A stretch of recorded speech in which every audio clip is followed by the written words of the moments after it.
দেখানোর চেষ্টা করছি যে একটু আগেই কিন্তু বিক্ষুব্ধ শিক্ষার্থীরা এই সোহরাওয়ার্দী কলেজে এসে তারা ব্যাপক ভাঙচুর চালায়। তারা কিন্তু এই মুহূর্তে আমরা দেখছি যে যত ধরনের আসবাবপত্র ছিল সকল আসবাবপত্র কিন্তু একটু আগে ভাঙচুর হয়েছে। এই মুহূর্তে দেখছি যে ভিতর থেকে সম্ভবত খেজুর এনেছে শিক্ষার্থীরা, সেই খেজুর এই মুহূর্তে তারা নিয়ে যাচ্ছে। দর্শক আমরা দেখছি যে বই সহ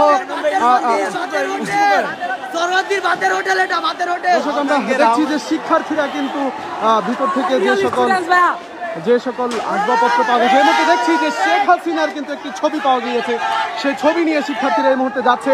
দর্শক একটু আগে আমরা দেখেছি যে শিক্ষার্থীরা কিন্তু ভিতর থেকে টিভি, কম্পিউটার সহ পিসি সহ যে ধরনের আসবাবপত্র ছিল সেই সকল আসবাবপত্র কিন্তু একটু আগেই শিক্ষার্থীরা ভাঙচুর করেছে। আমরা আরেকটু যদি দেখাতে চাই, এখানে গাড়ি রয়েছে, গাড়ি ছিল বেশ কয়েকটি, সেই সকল গাড়িগুলি কিন্তু একটু আগেই বিক্ষুব্ধ শিক্ষার্থীরা ভাঙচুর করে। এই মুহূর্তে দেখছি যে